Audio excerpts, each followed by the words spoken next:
Huh? Welcome to the American Diversity Report podcasts, where we interview innovative change makers and diverse innovators who are making a difference in their community. I'm Deborah Levine, the editor of the American Diversity Report and your host. And with me today are two wonderful people from Chattanooga. First, we have Patrick Donaldson. He's a church elder, husband, and father. He has worked in the financial services industry for over 20 years, focusing on retirement benefits and financial literacy.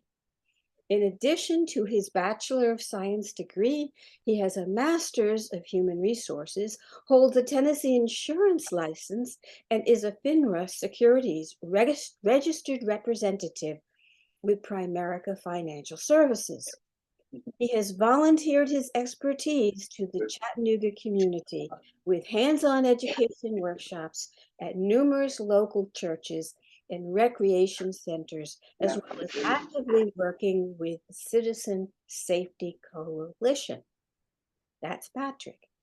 Now, Kimberly Rollins is the wife of Pastor Donald Rollins Sr. of Chattanooga's Born Again Christian Church. Kimberly worked for 23 years for the city of Chattanooga, acquiring the leadership skills that she taught co-workers and the women of her church. Then, 7 years ago, she expanded her calling to help others by working in finance, helping as many people possible to accomplish their goals and dreams with the knowledge she's acquired over the years. Welcome, Patrick and Kimberly. How wonderful to have you here joining us on the American Diversity Report. Thank you so much. Hello, Miss Deborah. It is wonderful to be had. So from your bios, it's obvious that neither one of you started out in the financial services industry. So why don't you tell us a little bit about how that happened? Okay, a little bit. What motivated you? Why don't you start, Patrick? Okay.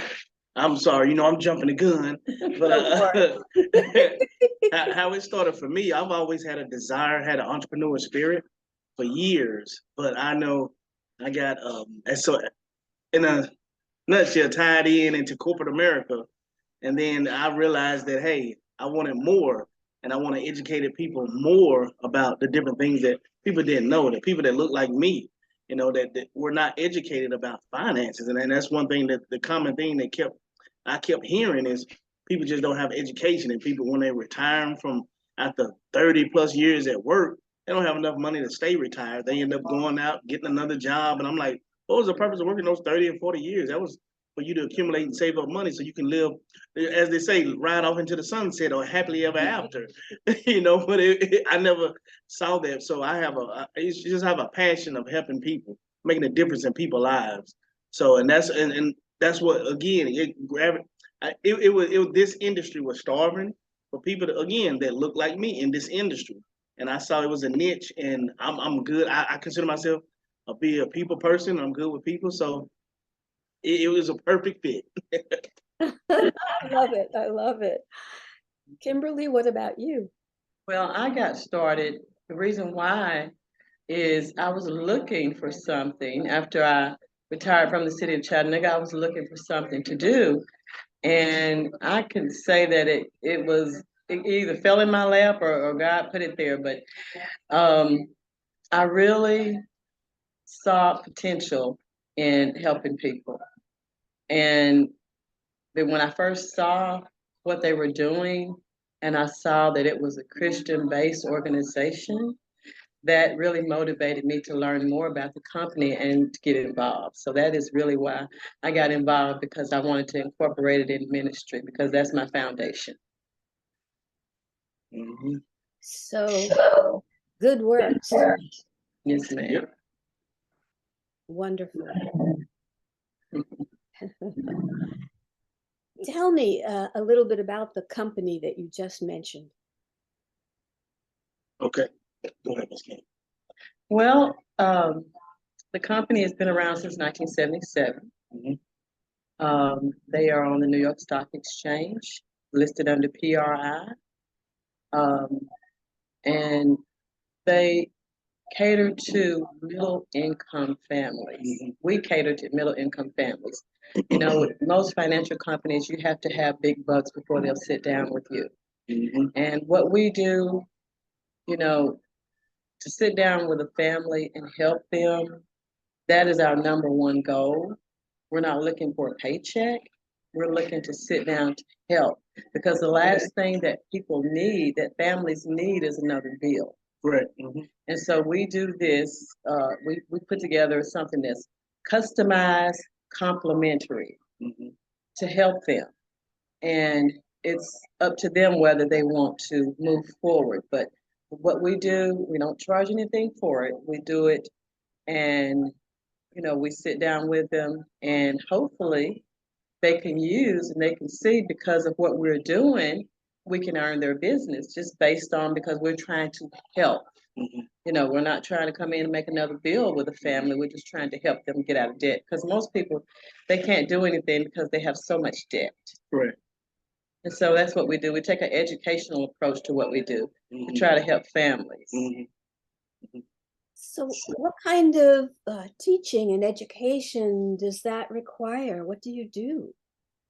Oh, some of that teaching is this is a term of some of this term from so some of the audience they'll be familiar with Dave Ramsey, and it's called debt snowballing, or we call it debt stacking.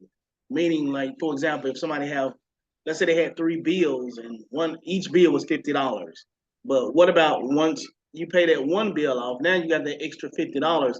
Most times people try to spend that money somewhere else, but act like you still paying that same $50 and put it on another bill. So then that's considered. Then you, instead of paying $50 on that bill, now you're paying $100 on that bill. And then let's say you pay the other bill off. Now you're paying another $50. So now you're paying $150 on that bill, and that's debt stacking. And then we talk about another principle we teach is the rule of 72, and that's a banker's rule. And what that rule is all about is how much interest are you getting paid on your money that's just sitting in the bank. Okay, a lot of times people don't know that, and how you determine what that is you divide the number you divide whatever interest rate you're getting by the number 72. Let's say you're getting 3% from your bank, which we all know no one is getting 3% from their bank. But let's say they were. Let's say we were in a different Earth 2 or something. So they was getting 3%. That means you divide 72 by 3, that means that's 24 years. It would, if you had $10,000 in there, that would take that $10,000 24 years to double one time. One time, exactly. So again, remember, banks are not giving out 3%. I know we hear people say, "Oh, I'm gonna get a CD and all that." Have you taken the opportunity to look and see what that CD is getting you? And these are some of the things that we educate people on and show them. You don't have to be afraid of the market. The market is not a dirty word or a bad word. Wow. I bet you've been busy, huh? Yes. Especially these days. Oh, definitely these days. Because see, and one of the things with these days, a lot of times people, when you don't have the right understanding of a word, we, for lack of a better word, we fear something. Meaning, you hear the word market, you thinking, "Oh man, I don't want to put my money in the market." But yeah, one thing myself and Miss Kim, we break it down to businesses, because I talked to them about. Have you ever heard of Verizon? Have you ever heard of Visa? Have you ever heard of MasterCard? Have you ever heard of Amazon? These are some of the companies that we're going to be investing your money. Wow. So and you know this, Miss Deborah, what's the probability of all of those companies I just named going out of business at the same time? About the same kind of probability of me waking up on the moon tomorrow. Thank you. Thank you. And then Miss Deborah, this is what I let people know. If it does, then that means our Savior has come back and money doesn't matter anymore. Right. My Yes. goodness. Oh, Yes. An And then, interesting combination of helping with financial services Mhm. and ministry. Yes, Not something that everybody puts together all the Yeah. time. correct. yeah. But that's really, if you think about it, the number one reason that most marriages end in divorce is because of money. Not only divorce, but that's the number one reason why, a lot of people have stress, worry, heart attacks, and anxiety. It's because they weren't educated Mhm. about money Hmm. and how money works. And that's what we do. We teach families how money works. Correct. And you think, what do you mean how money works? And that's why we sit down kneecap to kneecap and explain to them one on one, because most of the time our parents weren't taught, and because our parents weren't taught, we weren't taught. Correct. And so that's why we take an educational approach to what we do before we even get into the financial part. We educate first, Hmm. because that's very much needed. Absolutely. I remember educating my daughter about money when it's like a preteen, Yeah. right? Because I didn't want her to have that sort of vacuum that so many of my generation, especially women, had. Yes. Okay, now she earns about 10 times as much as I ever did. That's awesome. Yeah. Well, you've done a great job. Yeah. Yes. I it was out of love, just like you do, right? And it wasn't necessarily easy, Hmm. right? But that 12-year-old could put together a budget. That's awesome. That's great. And so That's great. when you say you talk to families, I guess, you influence the kids as well as the parents. Correct. Correct. Yes. Thank you. Hmm. Wonderful. Our pleasure. Hmm. Yes. So, Kimberly, you did this a lot with the women in your church. What was that like? I'm sorry, can you repeat that? I didn't hear the whole. You did this a lot of education with the women in your church. Yes, What ma'am. was that like? Well, um, when we first started out, we didn't have a women's ministry teacher. And, I've always believed in wherever there's a lack, if there's someone, until someone is there to fill that lack, then you do what you can do. That's something my dad always taught me. That's what he taught me. One thing I remember, don't worry about what others don't do. You just do what you can do. And so, because it was instilled in me from a youth to teach, then I naturally, I think, fell into that area of, okay, we don't have anyone, would you?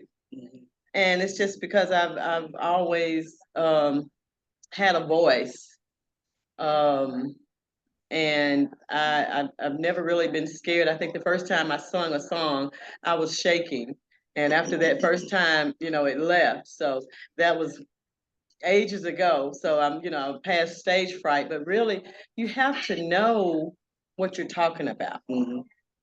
and being able to teach the ladies. Um, I enjoy doing it because I want to see them not only exceed, but do even better, because it's up to us to teach. The word says you older teach you younger. That's So it's right. up to us to teach them and set them on the right path, because there's so many paths out there that Correct. that ladies and women can get on. And so it's important that we teach them, to how to get on the right path and how to stay on the right path. And so if you live it before people, Hmm. then it's easier to teach it, Right. because we don't want to be people that say, do as I say, not as I do. Hmm. Yes, indeed. Yeah. She's Miss Deborah, Miss Kim. She's being modest. What she does, she's teaching women how to be a Proverbs 31 woman. Go you. Well, it's amazing, what we can achieve if we help people. And Yes, money and finances today is such a big issue. We are struggling in many ways. And Correct. yes, yes. what do you see happening in the next few years? Is it going to change, or are you going to be working even harder? I think within the next few years, I'm an optimistic thinker. Okay, so I'm always going to talk about the good, Okay. and sometimes because I know sometimes when my mom and sister having a conversation, we tell people, okay, my sister is the realist, my mother is the pessimist, and I'm the optimistic one. So the same conversation is happening, but it's coming from those viewpoints. Yeah. But what I see happening within the next couple of years is us really being out here impacting people who we can touch and impact. But one thing that no one is lining up to educate people. And we all know this, my people are destroyed for a lack of knowledge. A lot of times people, they want stuff right now. They want instant gratification. They don't want to wait for anything.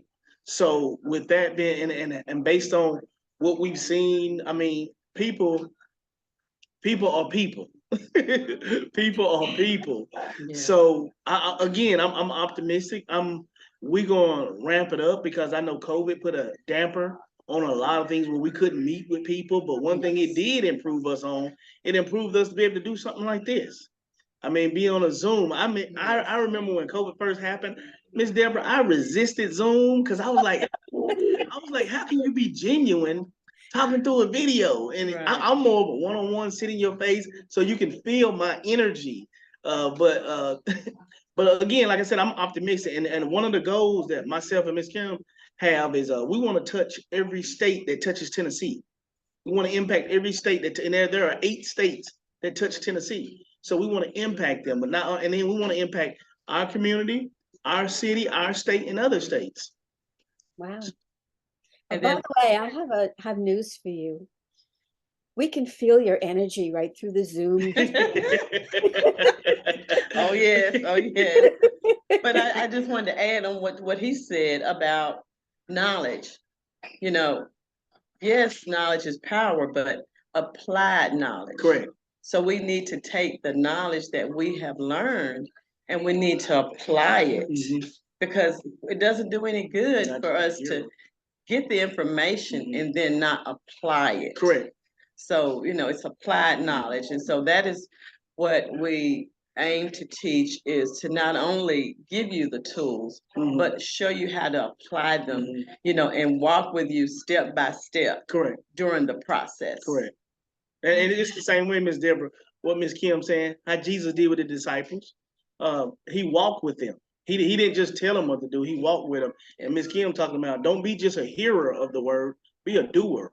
So don't just hear us when we're teaching you, do it. I love it. I love it. Are you both from Chattanooga? I am. I'm not. I'm from Athens, Georgia. Okay.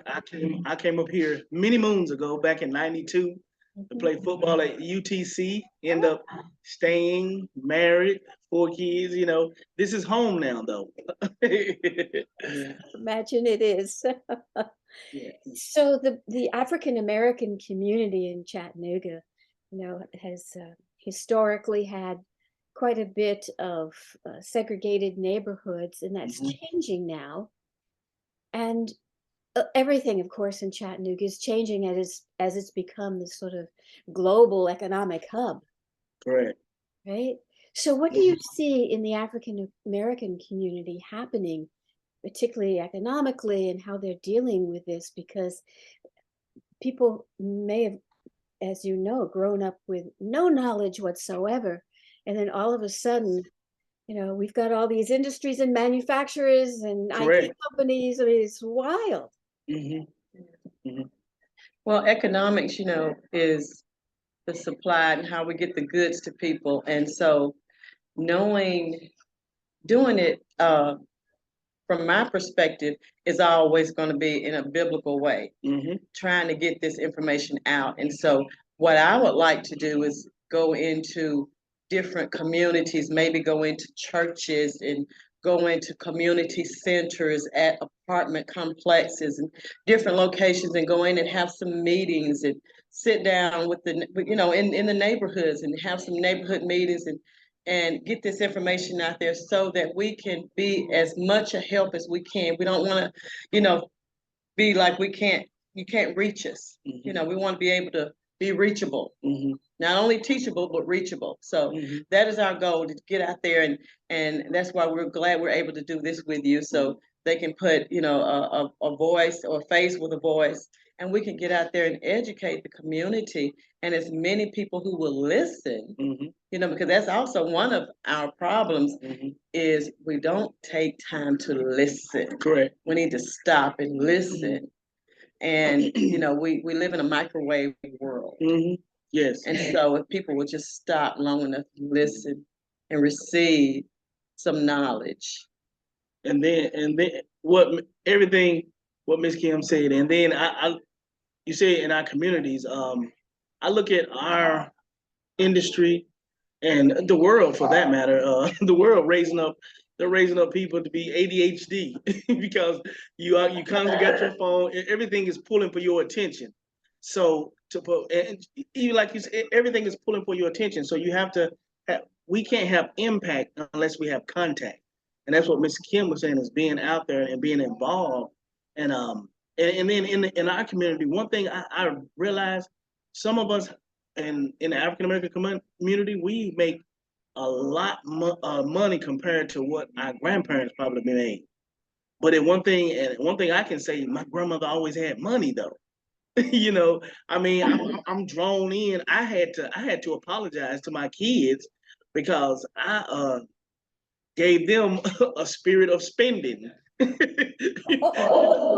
learned it from me, so I had to apologize and say, "Hey, man, I got to do better with this." I was, man, like some people have their vices of drugs, this and that. Mine will close. Mine will close, and my kids have adopted that. But I had to, hey, man, every time you get paid, you need to set some money to the side. So, yes.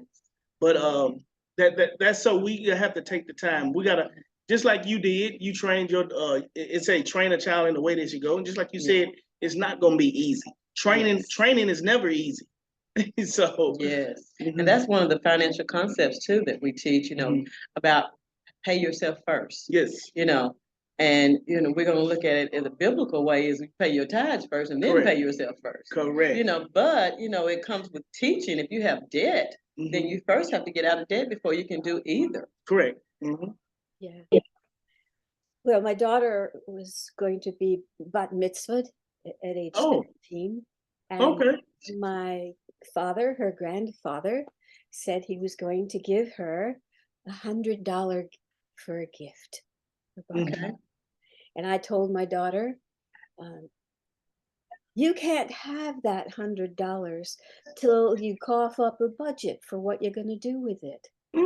I like that. So she had this incentive. You want the money? Great. Let's put you to work here. Figure out what you're going to do with it. Correct. And give it. And I said, in writing. I like it. I like it. Yes. Write the vision, make it plain. It's good. Yes. And off we went. And it's amazing, when you do something like that with somebody who is young, how it sticks. I didn't know that at the time. Correct. But what you're doing is just amazing for families of all ages, just from retirement to youngins. Correct. Yes. Yep. Yes. Yes. That is our goal, to help families put together financial game plans for families. Yeah. And that's one thing in our community that some people it's taboo to talk about it, but death, that's part of life. Right. Death. So that's a transition that needs to be made, and things that need to be in place, like having a will, like having who you want, where this to go, where that to go.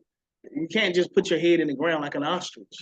That death is inevitable. It's coming. is coming. So know. we need to plan accordingly. You know. Yes, make sure that they are properly protected. Mm-hmm. Yes, thank you. It makes such a big difference.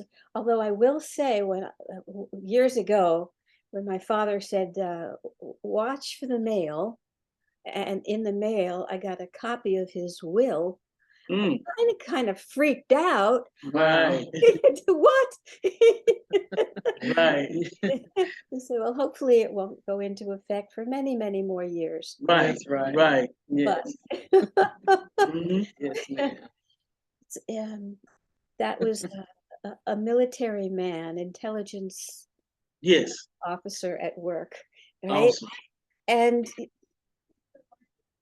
when you experience it, Mhm. it is you, Correct. Yeah. So Mm-hmm. even though your kids are buying clothes right and left, Right. I bet, Right. I bet they've learned some other things from you too. Correct. Yes. Yes. Mm-hmm. So what do you guys do for fun? I love working in the garden. That is my number one. I love playing in the dirt. That's why I don't get. I keep them clean, but I don't really only do nails that much because I like to go out and put my hand in the dirt and play in the dirt. I love gardening. That's my number one thing I like to do. I also like scrapbooking and things like that, and I love to sing. I'm always singing. So And she can sing. yeah, yeah, I love doing that. But and I think the reason why I like gardening so much is because you have to plant a seed, and I feel like God has called me to plant seeds wherever I go. To leave something there. And that's the legacy that I want to leave is that I help someone by helping them to apply the knowledge that they learned so that when I'm gone, then say, well, Granny did this and Granny did that. That's good. So that's I want to just to be known for planting the seed. My father, he taught me, he's gone on, and he was our pastor before my husband, but that's one thing that he left us with. He said, if you don't tell people how to be saved about Christ, you really don't help them at all. So that's why I have to incorporate what I do into ministry, Right. to help people in that way. Thank you. And what about you, Patrick? What do you do? My idea of fun, I like hanging out. I like meeting new people. And what I mean by hanging out, I like hanging out with my family and meeting new people, just learning about people. Because in my eyes, I like going to sporting events and everything. But in my eyes, we are all the same. We want the same thing. We want the same thing. We just different people. So, and I love really getting to know people, knowing their background, because it helps me be able to understand them more and have empathy with them if they're going through something. That's what I just enjoy people. Wonderful. Wonderful. Well, people Coming up on our season too. Spring, it's time for everything to bloom. Yes. Yeah, so I'll be pretty busy because I've got about 10 or 12 flower beds, and I love doing that. But just blessing people, being a blessing. They go to a florist and they spend hundreds of dollars on roses, and all they have to do is just come see me. I thought I'd throw that in I there. will be keeping that in mind, Kimberly. You may I find remember it that. on your doorstep. Okay. Yes. Although I wish I were a gardener. I've never been successful in this, but my grandmother was a gardener on the island of Bermuda and part of Wow. Oh man, that's awesome. the gardening club. And my daughter is. So it just skipped a couple of generations. Yeah, Right. yeah. It did. It's there. Yeah. We are all, part of family. As you say, we have things in common. Correct, Love, man. generations right. that That's we right. want to preserve and help grow and have them blossom. Yes. Mm-hmm. Thank you for all you do. Is there anything else you'd like to add before we wrap this up?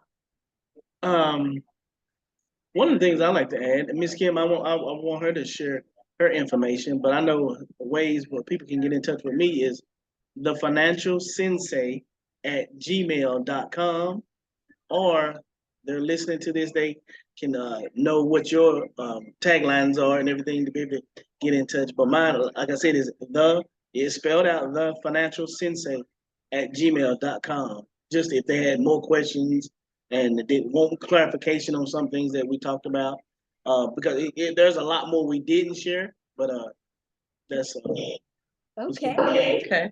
They can reach me at Kimberly Rollins. That's Rollins.